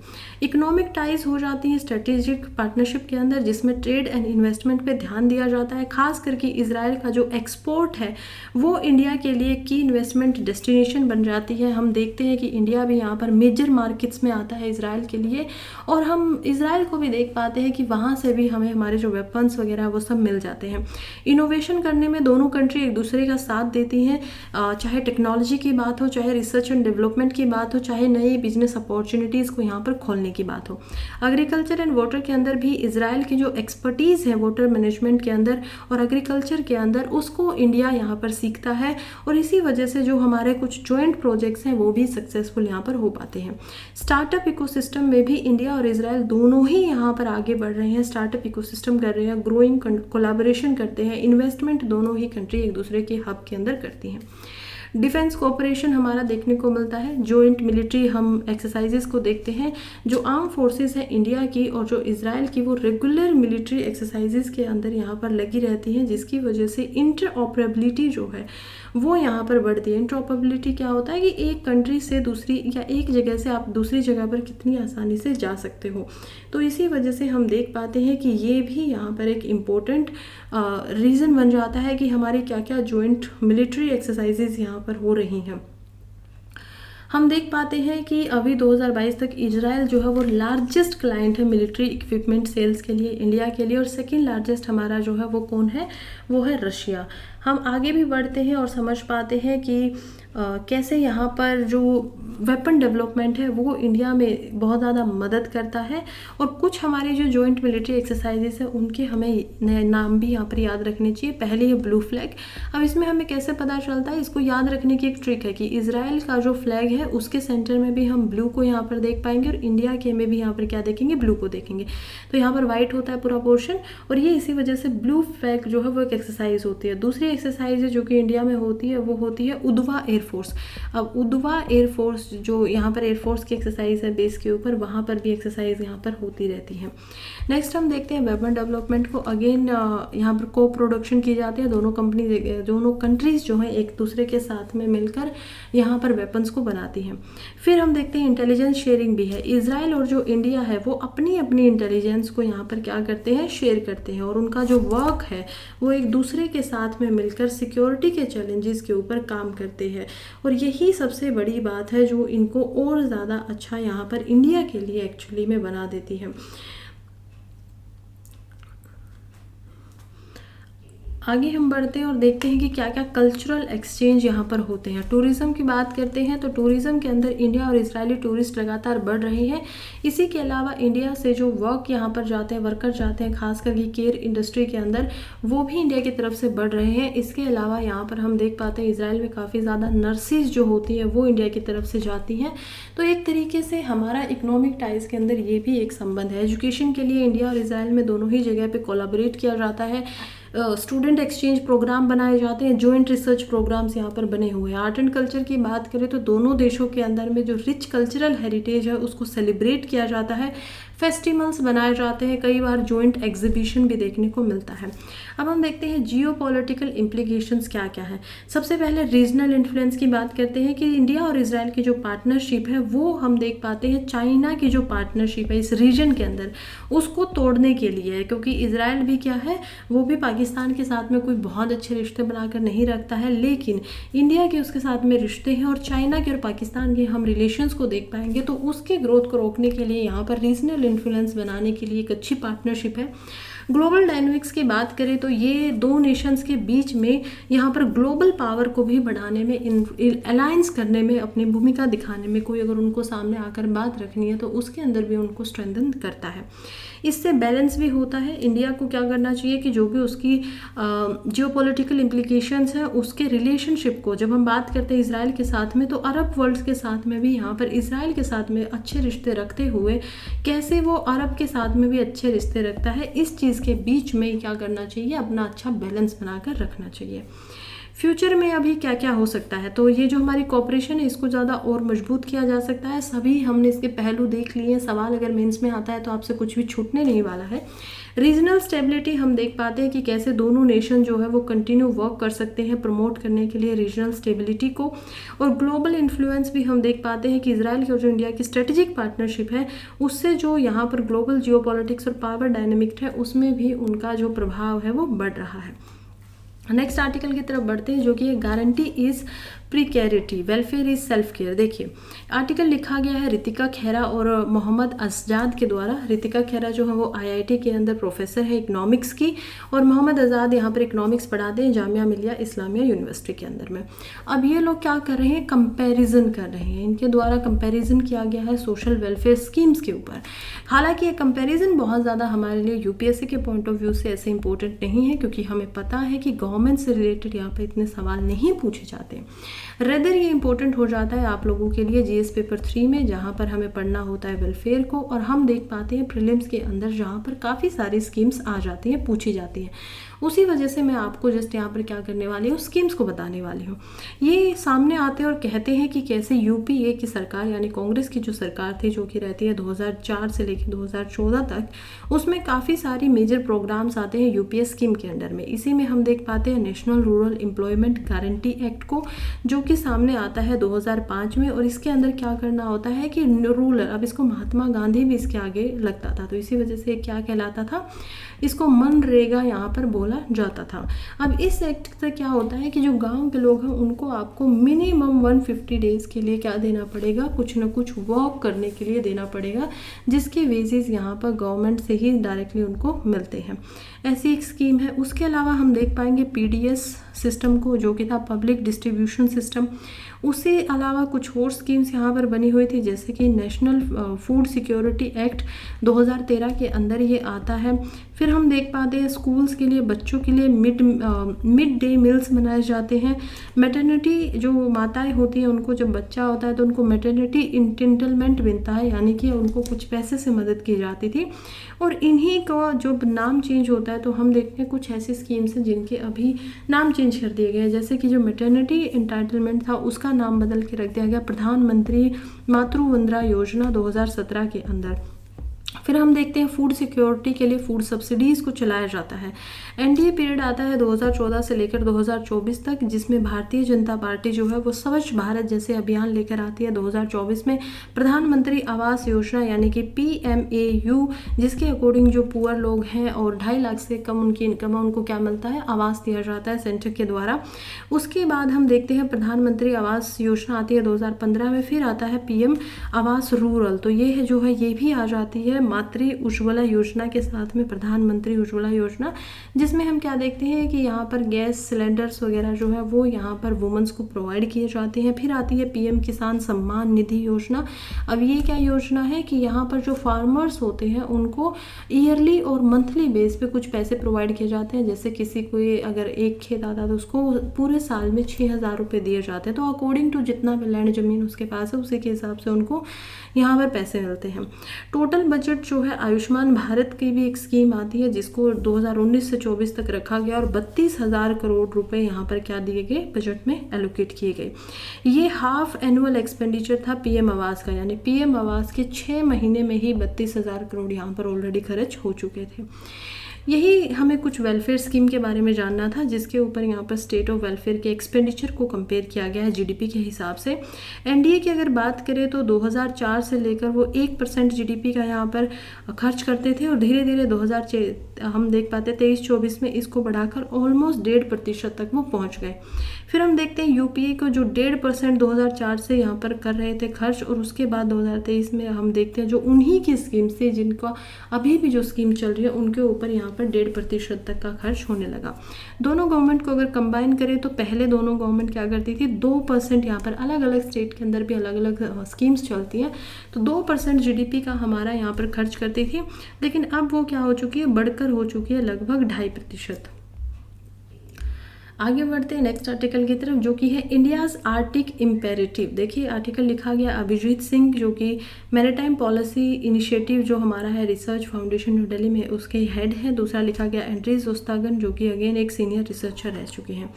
ये बताते हैं कि दिसंबर 2023 के अंदर इंडिया से एक इंडियन क्लाइमेट साइंटिस्ट हैं जो कि ओस्लो में जाते हैं और वो वहाँ पर पहली बार एक ऐसा है विंटर मिशन यहाँ पर शुरू करते हैं। विंटर में क्या होता था कि बहुत ज़्यादा इंडिया की तरफ से आर्टिक के रीजन में नहीं जाया जाता था, लेकिन इस बार हम लोग बहुत प्राउड है कि हमने ऐसा किया। लेकिन प्राउड होने के अलावा भी इसके पीछे क्या कारण थे कि -15 डिग्री जहाँ पर टेम्परेचर ऑलमोस्ट रहता ही है वहाँ पर हमारे रिसर्चर्स स्पेस करने के लिए रिसर्च करने के लिए चले जाते हैं। इसमें इंटरेस्ट हमारा इतना क्यों बढ़ रहा है, खासकर मार्च 2024 में भी हम देखते हैं कि इंडिया का जो पहला विंटर एक्सपीरियंस है आर्टिक का वो भी सक्सेसफुली ख़त्म हो जाता है। इंडिया काफ़ी लॉन्ग समय से रिलुक्टेंस था, जाना नहीं चाहता था सर्दी के टाइम में खासकर in all year Arctic missions के लिए। लेकिन अब हम देखते हैं कि जो इंडिया का नेशनल सेक्टर यहाँ पर है पोलर एंड ओशन रिसर्च के लिए, उनको कोई रीज़न नहीं मिल रहा कि उनको यहाँ पर विंटर रिसर्च क्यों नहीं करनी चाहिए। इसके कारण क्या है, पहली बात तो इंडिया अपनी पॉलिसी को चेंज कर रहा है कि साइंटिस्ट जो डाटा है हमें ज़्यादा से ज़्यादा आर्टिक का हमें मिलना चाहिए। और हमें ये भी पता चल रहा है कि आर्टिक जो है वो सबसे ज़्यादा गर्म अभी हो रहा है, वार्मिंग उसके अंदर सबसे ज़्यादा हो रही है, तो उसके ऊपर भी इंडिया क्या चाहता है कि अपनी पकड़ बना के रखे और अपना डाटा जो है वो सारा का सारा इंडिया को पता चले। दूसरा इसका रीजन देखें तो हो सकता है कि न्यू दिल्ली जो है उसने आर्टिक सी के अंदर और नदन जो सी का रूट है उसके ऊपर यहाँ पर ओपनिंग करने की पूरी कोशिश की है। इसकी वजह से हम देख पाएंगे कि इंडिया की जो कॉस्ट आती है शिपिंग के लिए, खास करके जब हम फ्यूल, सिक्योरिटी कॉस्ट, इन सारी चीज़ों को बेचते हैं, उससे क्या हो सकता है, उसमें कमी आ सकती है। तीसरा इसका कारण है जियोपॉलिटिक्स, जो कि काफ़ी इम्पोर्टेंट कारण भी है। इसका क्या कारण है, क्योंकि चाइना जो है वो काफ़ी ज़्यादा इन्वेस्टमेंट यहाँ पर बढ़ा रहा है, ग्रो हो रही है उसकी इन्वेस्टमेंट आर्टिक के अंदर में। और रशिया भी यहाँ पर चाइना को ऑलरेडी जो अनलिमिटेड फ्रेंडशिप उन्होंने दिखाई है उसके अंदर रशिया भी चाइना को एक्सपेंड करने दे रहा है कि नदन सी जो रूट है उसके ऊपर चाइना उसको इस्तेमाल कर सकता है। तो इसी वजह से इंडिया को भी अपना फोकस आर्टिक की तरफ करना होगा। फोर्थ रीजन की तरफ हम देखते हैं तो देख पाते हैं कि जो रशिया की ग्रोइंग रिलायंस हो रही है न्यूक्लियर डेटरेंस के लिए कोला पेनिनसुला में, वहाँ पर इंडिया को भी एक एम, अपना उद्देश्य बनाना पड़ेगा कि वो भी अपने कंस्ट्रक्टिव रिलेशन बनाकर रखें रशिया के साथ में भी और जो वेस्टर्न कंट्रीज़ हैं उनके साथ में भी। हमेशा इंडिया यही चाहता है कि किसी से हम ऐसे ज़्यादा बिगाड़े ना। तो इसके लिए इंडिया जो है वो अभी ऐसा नहीं है कि न्यू कमर है, इंडिया जो है वो बहुत पहले 1920s से ही यहाँ पर आर्टिक के अंदर आ चुका चुका था। 1920 में सबसे पहले एक ट्रीटी साइन होती है जिसको नाम से जाना जाता है स्वालबर्ड ट्रीटी इन पेरिस। तो इसमें ये आ जाता है। अगेन हमारे लिए जो टॉपिक है वो इम्पोर्टेंट हो जाता है जीएस पेपर 2 के अंदर भी और जीएस पेपर 3 में भी। एनवायरनमेंट में भी हम इसको देख पाएंगे और हम इसको देख पाएंगे आईआर के अंदर भी और यहाँ पर साइंस एंड टेक्नोलॉजी के अंदर भी। तो इसी वजह से इसको हम थोड़ा डीपर जाकर करते हैं, प्रीलिम्स के लिए इम्पोर्टेंट है। देखते हैं कि अभी तक इंडिया की तरफ से क्या क्या ऐसे आर्टिक मिशन है जो किए जा चुके हैं। इंडिया जो है वो काफ़ी सेवरल एम्बिशियस साइंटिफिक एक्सपेंडिचर कर चुका है यहाँ पर आर्टिक रीजन के अंदर में, जिसमें हम मिशन में फोकस करते हैं क्लाइमेट चेंज पे, ग्लेशियोलॉजी यानी कि जो ग्लेशियर्स हैं वो कैसे काम कर रहे हैं, क्या वो ठीक है नहीं है, और अदर जो क्रिटिकल एनवायरनमेंट स्टडीज़ हैं उनके ऊपर भी। सबसे पहले हमारा जो प्रोजेक्ट होता है वो होता है दक्षिणी गंगोत्री के नाम से। तो अब तो जो दक्षिण गंगोत्री है वो क्या हो चुकी है, यहाँ पर ऑलरेडी बर्फ़ के नीचे या आइस के अंदर जा चुकी है। तो ये अब हमारा जो मिशन होता था या जो हमारी एस्टेब्लिशमेंट थी वो रिसर्च सेंटर अभी बंद हो चुका है। लेकिन दक्षिण गंगोत्री इंडिया का पहला परमानेंट रिसर्च स्टेशन होता था जो अंटार्कटिका के अंदर यहाँ पर बनाया गया था 1983 में। हालांकि अंटार्कटिका का है तो अब बात हम कर रहे हैं आर्टिक की, लेकिन क्योंकि मिशंस की बात कर रहे हैं और दोनों ही क्या है, एक नॉर्थ पोल पे आता है दूसरा साउथ पोल पे, तो मुझे लगा क्यों ना इसको भी हम इंक्लूड कर लेते हैं। ये जो है ये सेटअप किया गया था ओएसिस के अंदर में स्काई मेचर और एक रॉकी आउटपोर्ट जो था सेंट्रल पार्ट कॉन्टिनेंट का, उसके ऊपर इसको लगाया गया था। स्टेशन 1990 तक ऑपरेशनल रहता है। इसके बाद यहाँ पर बहुत सारी स्नोफॉल होती है और ये एक काफ़ी क्रूशियल रोल निभा के जाता है, क्योंकि अर्ली जो अंटार्कटिका एक्सप्लोरेशन थी उसके अंदर यहाँ पर हम देख पाते हैं कि हमें काफ़ी सारा इन्फॉर्मेशन इससे मिलती है। फिर हम अपना सेकंड यहाँ पर परमानेंट स्टेशन लगाते हैं अंटार्कटिका के अंदर जो कि जाना जाता है मैत्री के नाम से। अब 1989 के अंदर हम देखते हैं इसकी एस्टैब्लिशमेंट होती है। ये अगेन सिहमचर जो ओएसिस है उसी के अंदर इसको लगाया जाता है जो कि ईस्टर्न मोस्ट पार्ट है कंट्री का, यहाँ पर उसके पास में। मैत्री के अंदर इंडियन साइंटिस्ट और जो सपोर्ट स्टाफ है वो काफ़ी सारी रिसर्च करता है जियोलॉजी, ग्लेशियोलॉजी, एटमॉस्फेरिक साइंस और बायोलॉजी के सभी ब्रांचेस के साथ में। अब आप लोगों को एक और इम्पोर्टेंट बात मैं यहाँ पर समझाना पहले भूल चुकी हूँ जो कि अब मैं समझाना चाहती हूँ। देखिए आप लोगों को पता होगा स्पेस क्या है, कॉमन स्पेस है, यानी स्पेस जो इस अंतरिक्ष की हम बात करते हैं वो सभी कंट्रीज़ के लिए कॉमन हो जाता है। कब कॉमन हो जाता है? कुछ दूरी तक जब हम जाते हैं, लगभग 1000 किलोमीटर तक, वहाँ तक तो हम देख पाते हैं कि जिस स्पेस के ऊपर हम है, जिस कंट्री के ऊपर वो जगह है, अंतरिक्ष है, वो किसका भाग है? उस कंट्री का भाग है। लेकिन जब आप 1000 किलोमीटर ऊपर चले जाते हैं और एक आता है कर्मलीन लाइन। अब कर्मलीन लाइन का क्या काम होता है? इनर स्पेस को आउटर स्पेस से अलग कर देना। आउटर स्पेस जो है वो सभी का एक कॉमन एक हम देख पाते हैं कि यहाँ पर अंतरिक्ष का भाग है जिसके ऊपर सभी कंट्री अपने अपने जो एक्सपेंडिचर्स हैं या अपना अपना जो भी उनके रिसर्च है वो कर सकती हैं। वैसे ही अंटार्कटिका को भी यहाँ पर जो हमने ट्रीटी की बात की थी उसके अकॉर्डिंग ये माना जाता है कि ये भी सभी देशों के लिए कॉमन है। इस पे आप केवल रिसर्च एंड डेवलपमेंट ही कर सकते हो, रिसर्च के लिए ही इसको इस्तेमाल कर सकते हो। ऐसा ही आर्टिक के लिए भी यहाँ पर बनाया गया है। तो अब हम देखते हैं कि मैत्री यहाँ पर बन जाता है। उसके बाद आता है भारती। अब भारती जो है वो इंडिया का थर्ड परमानेंट रिसर्च स्टेशन बनता है अंटार्कटिका में, जो कि बनाया जाता है 2012 के अंदर। इसको लोकेट किया जाता है लार्समन हिल के ऊपर जो कि रॉकी हेडलैंड है, आइलैंड पे ये पड़ता है। क्रिश्चियनसन कोस्ट जो कि प्रिंसेस एलिजाबेथ लैंड के नाम से भी यहाँ पर जाना जाता है। ये आप इसको अच्छे से यहाँ पर देख पाएंगे भारती किस तरीके का दिखाई देता है। भारती ने काफ़ी ज़्यादा हेल्प की इंडिया की जो साइंटिफिक रिसर्च एक्टिविटीज़ हैं अंटार्कटिका के रीजन में, और जो फील्ड है यहाँ पर ग्लेशियोलॉजी की, एटमॉस्फेयर की, अर्थ साइंस की, बायोलॉजिकल स्टडीज़ की, इन सभी में हमारी जो साइंटिफिक इन्वेस्टिगेशन है उसको अकोमोडेट किया। हम आगे चलते हैं और देख पाते हैं हिमाद्री को। हमारा नेक्स्ट यहाँ पर नॉर्थ मोस्ट रिसर्च सेंटर जो है वो बनता है, जिसको इस्टेब्लिश किया जाता है 2008 के अंदर।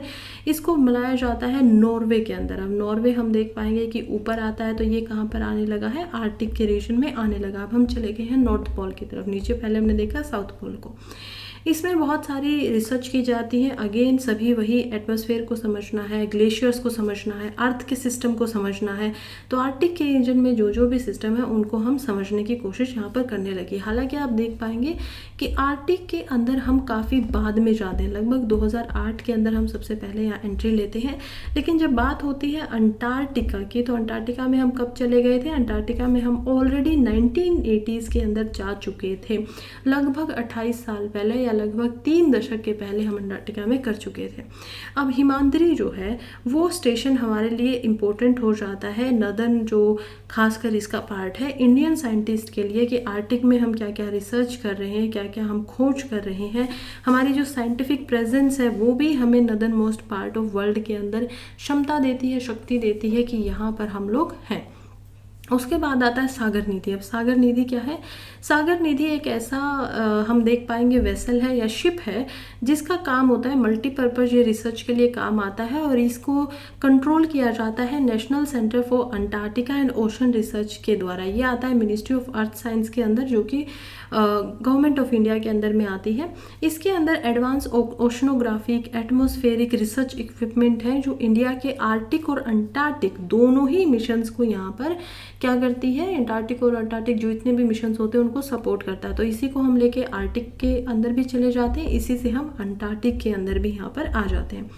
सागर निधि जो है उसने अभी तक काफ़ी सारे एक्सपीडिशन किए हैं आर्टिक रीजन के अंदर, ये गया है। इसने ओशन को समझने के लिए, समुद्र को समझने के लिए, समुद्र के ऊपर जो एटमॉस्फेयर है उसको समझने के लिए, आइस की कंडीशंस क्या क्या होती हैं, इसमें अपनी पूरी भूमिका निभाई है। नेक्स्ट हम देख पाते हैं संपदा को। अब संपदा क्या है? संपदा एक इंडियन रिसर्च वेसल है जिसको ऑपरेट किया जाता है national centre for polar and research organisation के द्वारा। अब अगेन आप इसको जरूर याद रख लीजिए। हम बात करें NCPOR की। NCPOR यानी कि नेशनल सेंटर फॉर पोलर क्या है? पोल्स की हम बात कर रहे हैं, और साथ में ओशन रिसर्च। तो ये नेशनल सेंटर है जो पोल्स और जो समुद्र है उनकी रिसर्च में काम करता है। कि इसको आप CBI की तरह ले लीजिए, जैसे क्राइम की ब्रांच के ऊपर CBI हेड है, वैसे ये यहाँ पर हेड है। हमने पहले ही समझा कि मिनिस्ट्री ऑफ अर्थ साइंस के अंदर में आता है, जो कि एक डिपार्टमेंट या मिनिस्ट्री है गवर्नमेंट ऑफ इंडिया के अंदर। अब हम देख पाते हैं कि ये एक अगेन वेसल है जिसको कंट्रोल किया जा रहा है, और ये आर्टिक रिसर्च मिशन में अपनी सबसे ज़्यादा सपोर्ट दिखाता है, लॉजिस्टिक सपोर्ट देता है कि एक सामान को हमें इंडिया से अगर आर्टिक रीजन में भेजना है तो हम इसके ऊपर रख के भेज सकते हैं। संपदा जो है वो काफ़ी अपनी जो इंडिया की प्रेजेंस है आर्टिक के अंदर उसको बनाने में एक इम्पोर्टेंट हमारी भूमिका यहाँ पर दिखा देता है। फिर हम समझते हैं कि आज तक हमारी क्या क्या अचीवमेंट एंड सिग्निफिकेंस रही है। इंडिया के जो आर्टिक मिशंस हैं उनमें हमने अलग अलग सिग्निफिकेंट किए हैं, अचीवमेंट किए हैं, माइलस्टोन लगाए हैं, और ख़ासकर जो हमारी स्ट्रॉन्ग प्रेजेंस है उसको हम दिखाते हैं, जो हम साइंटिफिक रिसर्च वहाँ पर करते हैं। बात करें चाहे हम दक्षिण गंगोत्री की, मैत्री की, भारतीय रिसर्च स्टेशंस की, जो कि लॉन्ग टर्म स्टडीज़ जो क्लाइमेट चेंज है उसके ऊपर बताते हैं। इवन हम ही ऐसे थे जो सबसे पहले इस चीज़ को डिनोट करते हैं कि ओजोन के ऊपर, अंटार्कटिका के ऊपर यहाँ पर क्या हो चुके हैं, होल हो चुके हैं।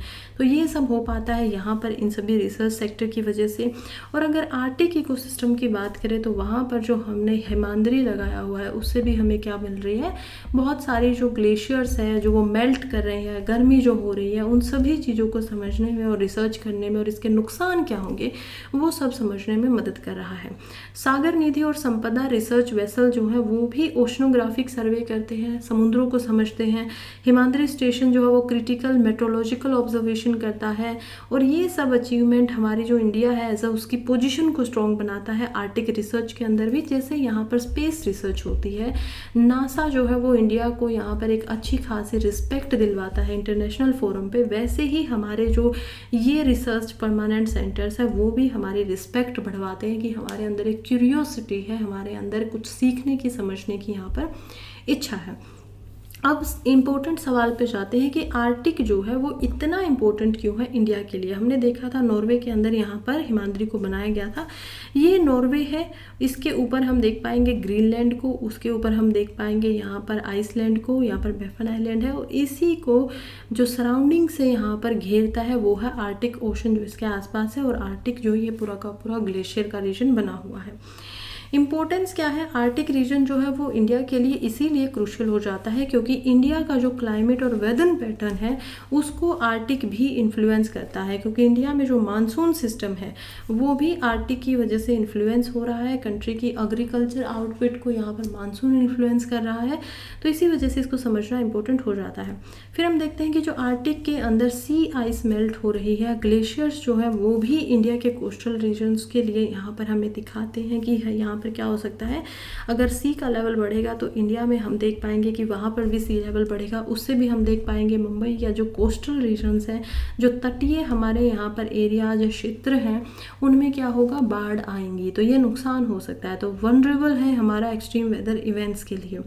आर्टिक के कुछ रिसोर्सेज भी हमारे पास, हमने देखा वेदर को इम्पेक्ट करता है, हमारा जो ओवरऑल जो कोस्टल एरिया है, लैंड है, उसको इम्पेक्ट कर रहा है। उसके अलावा आर्टिक के अंदर कुछ रिसोर्सेज है, जैसे तेल हमें मिल जाता है, गैसेज, मिनरल्स, ये सब इंडिया की अपॉर्चुनिटी है नई कि अगर हम इस चीज़ को यहाँ पर ढूंढते हैं तो हमारे लिए जो एनर्जी सोर्सेज है, जो हम अभी अरेबियन जो कंट्रीज़ हैं उनके ऊपर ज़्यादा डिपेंड है, वो कितना चाहे अपने हिसाब से रेट लगाते हैं, पैसे लगाते हैं, वो थोड़ा डाइवर्सिफाई हो जाएगा। अब हमारे पास मुंबई हाई में भी थोड़ा बहुत हमें ऑयल वगैरह मिलेगा, फिर हम देखते हैं आर्टिक से हम उसको निकाल पाएंगे, फिर हम कुछ बीच से ले लेंगे, कुछ हम रशिया से खरीद लेंगे। तो इस तरीके से हमें अच्छे से अच्छी डील यहाँ पर मिला करेंगी।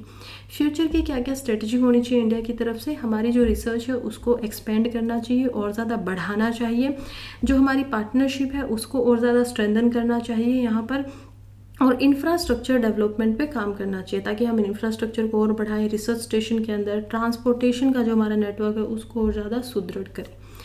नेक्स्ट आर्टिकल की तरफ बढ़ते हैं, जो कि है how does hydrocarbon extraction happen. देखिए हम बात करें हाइड्रोकार्बन एक्सट्रैक्शन की, यानी कि हाइड्रोकार्बन को बाहर कैसे निकाला जाता है, लेकिन सबसे पहले समझ लेते हैं हाइड्रोकार्बन क्या है और वो ज़मीन के अंदर है कैसे। हाइड्रोकार्बन का मतलब होता है यानी कि जो कभी एक लिविंग चीज़ थी और वो क्या बन जाती है, बहुत समय के बाद में नीचे अर्थ के वो लोग फंस जाते हैं, और उस फंसने की वजह से इसमें ट्रीज़ भी हो सकते हैं, इसके अंदर ह्यूमंस भी हो सकते हैं, एनिमल्स भी हो सकते हैं। जब उनके ऊपर प्रेशर पड़ता है और जब वो उस प्रेशर और हीट की वजह से अपने आप को चेंज कर लेते हैं समय के साथ में, तब वो बन जाते हैं हाइड्रोकार्बन। अब ये हाइड्रोकार्बन कैसे काम करें, देखिए सबसे पहले बनती है इग्नियस रॉक्स। अभी क्योंकि इन्हीं रॉक्स के अंदर पाई जाती है, इसमें क्या है कि किसी चीज़ के जलने की वजह से ये बनी हुई है, मान लीजिए इनके अंदर से वोल्केनो बना हुआ, तो ये क्या है, प्राइमरी रॉक्स है। जब यही रॉक्स हम देख पाते हैं हाइड्रोकार्बन इनमें सबसे ज़्यादा है, जब इसी पे और प्रेशर और हीट लंबे समय तक रहता है तो हम देख पाएंगे जो यहाँ पर मेटामॉर्फिक रॉक्स होती है वो शेप लेती है। मेटामॉर्फिक क्या होती है कि इसी का शेप बदल जाता है, कोई जो कोयला यहाँ पर पीट बना हुआ था वही कोयला चेंज होकर मेटामॉर्फिक जो वो हो जाएंगे, उस प्रोसेस में क्या बन जाएगा, एंथ्रासाइट। अब पीट जो है वो कम समय में बना है, तो इसी वजह से ये क्या है कि बहुत ही कमज़ोर या बहुत ही अच्छी क्वालिटी का कोयला नहीं होता है। लेकिन एंथ्रासाइट एक ऐसा कोयला है जो क्या है, ज़्यादा अच्छी, ज़्यादा बेहतर क्वालिटी का, सबसे टॉप क्वालिटी का, तो वो होता है। थर्ड टाइप ऑफ रॉक होती है सेडिमेंट्री। अब सेडिमेंट्री क्या होती है कि अलग अलग क्षेत्र से ये इकट्ठी होकर यहाँ पर एक पहाड़ का रूप जब ले लेती हैं तो वो क्या बन जाती है, सेडिमेंट्री रॉक्स यहाँ पर बन जाती हैं। अब इसको निकाला कैसे जाता है, अलग अलग कुएँ खोदे जाते हैं ज़मीन के अंदर, वहाँ पर ऐसे एक बोरवेल टाइप चीज़ को इस्तेमाल किया जाता है, उसको अंदर भेजा जाता है, वो रॉक को पहले काटता है और उसी में से पेट्रोलियम जैसी चीज़ें, कोयल जैसी चीज़ें, गैसेस, इन सबको एक्सट्रैक्ट करके बाहर निकाल लिया जाता है। इससे ज़्यादा इन्फॉर्मेशन आप लोगों के लिए इम्पोर्टेंट नहीं है, इम्पोर्टेंट हो जाता है आर्टिकल जीएस पेपर 3 में भी, और खासकर इम्पोर्टेंट है ज़्यादा प्रीलिम्स के अंदर। नेक्स्ट आर्टिकल की तरफ बढ़ते हैं, जो कि है Andaman and Nicobar island through a strategic lens. देखिए बहुत इंपॉर्टेंट आर्टिकल है, अगेन जीएस पेपर 1 में भी इंपॉर्टेंट हो जाता है और जीएस पेपर 3 में भी इंपॉर्टेंट हो जाता है। जीएस पेपर 3 में इंपॉर्टेंट हो जाता है नेशनल सिक्योरिटी के अंदर में, और हम देख पाएंगे कि अभी इंडिया स्ट्रेटजी के हिसाब से जो अंडमान एंड निकोबार कभी हमसे काफ़ी हमने इग्नोर किया है जिसको, उसके ऊपर अब दोबारा से इंफ्रास्ट्रक्चर के ऊपर काम हो रहा है, ध्यान दिया जा रहा है। तो उसके क्या क्या कारण है, अभी हम स्ट्रेटेजिक इंफ्रास्ट्रक्चर बना रहे हैं, सिविलियन और मिलिट्री दोनों को सिक्योरिटी के लिए भेज रहे हैं, तो इसके क्या क्या कारण है, क्या अभी हो सकता है, कैसे हो सकता है और क्यों करना जरूरी है, इन सभी सवालों के जवाब यहाँ पर हमें देंगे विश्वजीत दास गुप्ता, जो कि इसके ऑथर है। शुरुआत करते हैं कि स्ट्रेटेजिक इंपॉर्टेंस क्या है अंडमान और निकोबार की इंडिया के लिए। सबसे पहले ये जो आइलैंड है वो 700 नॉटिकल माइल के अंदर हम देखते हैं फैला हुआ है। आइलैंड जब इसको हम किलोमीटर में निकालते हैं तो हमें इसको लगभग 1300 किलोमीटर का पाते हैं, जो कि south east of Indian mainland के बीच में है। यहाँ पर आप देख सकते हैं कि ये जो है ये है विशाखापट्टनम, यहाँ पर चेन्नई है, यहाँ पर श्रीलंका है।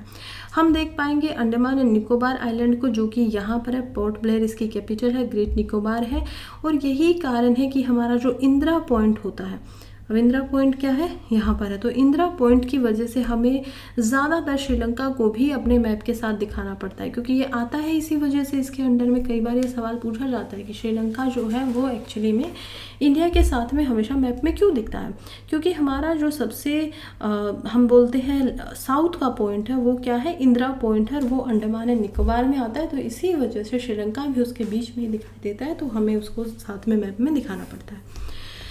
इसी के साथ में हम देख पाएंगे मलक्का स्ट्रेट को, जो कि हम देखते हैं मलेशिया के और सबंग यहाँ पर जो आइलैंड है उसके बीच के अंदर दिखाई देती है, जो कि एक इम्पोर्टेंट वाटर वे है इंडियन ओशन को पैसिफिक से जो जोड़ता है। पैसिफिक जो ओशन है वो वर्ल्ड का सबसे बड़ा ओशन है, और इंडियन ओशन जो है वो हम देख पाते हैं कि इतना छोटा भी नहीं है, लेकिन जो फोर्थ यहाँ पर उनको देख पाएंगे, हम ओशंस को देख पाएंगे, उसमें ठीक ठाक इसकी भूमिका है इकोनॉमिक पॉइंट ऑफ व्यू से भी और लैंड मास के व्यू से भी। तो हम देखते हैं पैसिफिक ओशन के साथ में मलक्का जो स्टेट है वो यहाँ पर इसको जोड़ती है इंडियन ओशन को, हिंद महासागर को। उसके बाद हम देखते हैं कि यहाँ पर दूसरा जो कारण है वो है सबांग का। अब सबांग क्या है, इंडोनेशिया का ये एक हम देख पाते हैं कि एक आइलैंड टाइप ऑफ आप इसको मान सकते हो। तो ये इंडोनेशिया में सिर्फ और सिर्फ जो हमारा इंदिरा पॉइंट है उससे 90 नॉटिकल माइल ही दूर है। फिर हम देख पाएंगे कोको आइलैंड को, जो कि म्यांमार के अंदर है। यहाँ पर हम कोको आइलैंड को देखेंगे, ये हमसे कितना दूर पड़ता है, हम देख पाते हैं ये हमसे दूर पड़ता है ऑलमोस्ट 350 नॉटिकल माइल्स का। फिर हम देखेंगे गल्फ ऑफ थाईलैंड को। तो थाईलैंड का जो गल्फ है, मतलब कि अगर हम चाहें तो इससे जो हम बात कर रहे हैं यहाँ पर अंडमान एंड निकोबार से, इससे काफ़ी नज़दीक हम यहाँ पर जगहों पर अलग अलग जो जगह है वहाँ तक पहुँच सकते हैं, अपने रिलेशन बना सकते हैं। इससे अलावा यह जो पूरा का पूरा एरिया है ये हमें काफ़ी बड़ा ओशंस को भी देने को यहाँ पर मजबूर कर देता है। हमारे पास जो इकोनॉमिक टेरिटरी है ओशन के रूप में वो भी इससे बन जाती है। लगभग 35,500 नॉटिकल माइल्स का ये हमें जो ओशन की टेरिटरी है वो भी प्रोवाइड करवाता है। फ्यूचर के लिए हम देख पाते हैं कि जो अंडमान निकोबार यहाँ पर आइलैंड है वो पहली लाइन होनी चाहिए ऑफेंस की। अगर कोई भी ईस्ट से यहाँ पर मैरीटाइम सिक्योरिटी के ऊपर हमला वगैरह करता है तो हम इसको देख पाते हैं कि यहाँ पे हमारे जो रिलेशन है म्यांमार के साथ में, या फिर थाईलैंड के साथ में, या फिर इंडोनेशिया के साथ में, मलेशिया के साथ में, तो इन सब के ऊपर यहाँ पर अपने रिलेशंस अच्छे से रखे जा सकते हैं। और साथ ही में मैरीटाइम जो सिक्योरिटी है वो इससे हमारी बढ़ाई जा सकती है। तो अभी क्या क्या हमें हमारे स्ट्रेटेजिक इंफ्रास्ट्रक्चर के लिए यहाँ पर करने की ज़रूरत है। सबसे पहले तो जो पॉलिटिकल डिसीजन मेकर अभी कर रहे हैं कि आइलैंड इंडिया की सिक्योरिटी के लिए इम्पोर्टेंट है, वो एक अच्छा यहाँ पर स्टेप है, उसके ऊपर आगे बढ़ना चाहिए और पॉलिसी बनानी चाहिए। दूसरा जो डिस्टेंस है मेन लैंड से और जो डिफ़िकल्टीज़ है इंफ्रास्ट्रक्चर को बनाने की जिसकी वजह से डिले आता है, वो डिस्टेंस एक काफ़ी बड़ा इसमें भूमिका निभाता है, तो उससे ओवरकम हमें करना होगा। तीसरा यहाँ पर एनवायरनमेंट क्लियरेंस भी देखने को मिलेगी जो कि थोड़ी सी मुश्किल है, खास करके नेशनल जो हम यहाँ पर ग्रीनर एनवायरनमेंट ट्रिब्यूनल की भी बात करते हैं, तो उससे क्या है कि यहाँ पर पहले क्लियरेंस लेनी पड़ेगी। तो उसी के जो रेगुलेशन है कंजर्वेशन ऑफ फॉरेस्ट एक्ट को भी हम देख पाते हैं जो कि 1880 के अंदर यहाँ पर आता है। तो इन सब से, और जो नेटिव ट्राइब यहाँ पर रहती हैं तो उनके सभी के अधिकार की भी हम हनन ना कर ले, उन सभी को ध्यान में रखते हुए डेवलपमेंट को करना चाहिए।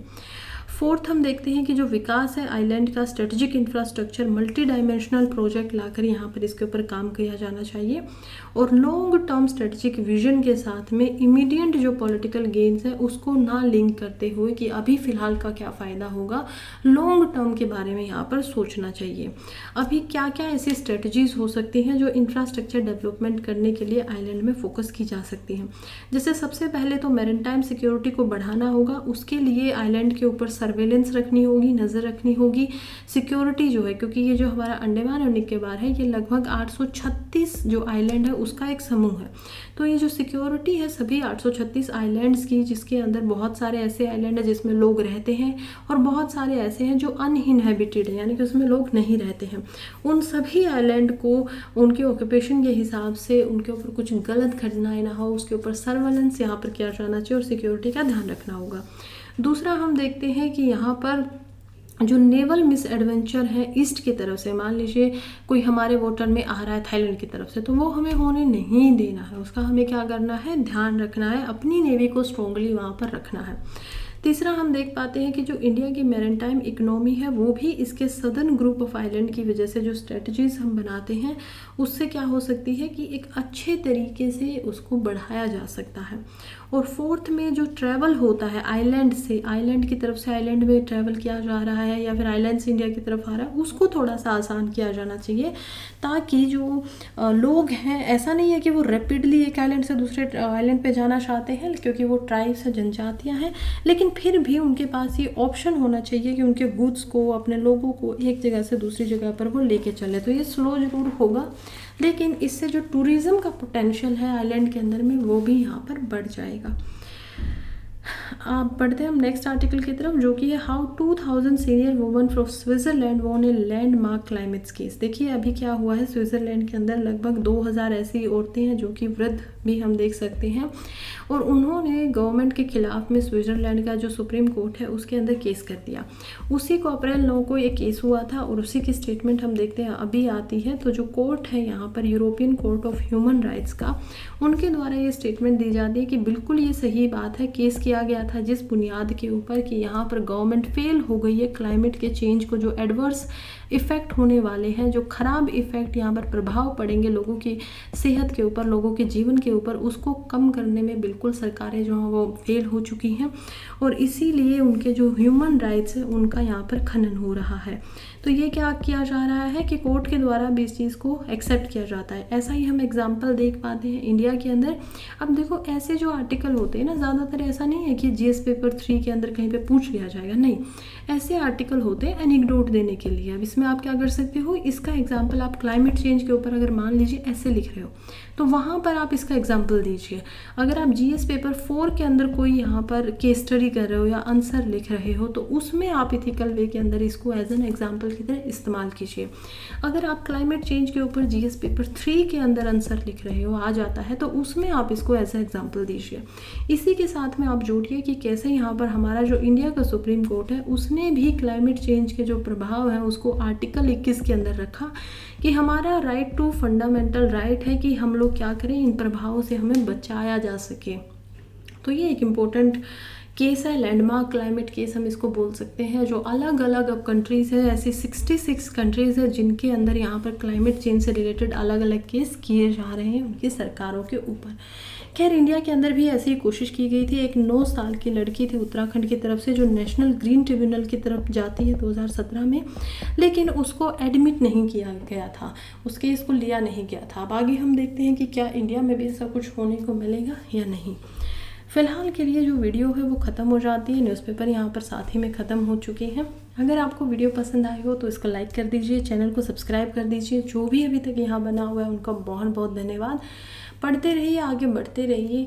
अभी के लिए चलती हूँ, कल फिर से मिलूँगी, और तब तक के लिए ऑल द वेरी बेस्ट।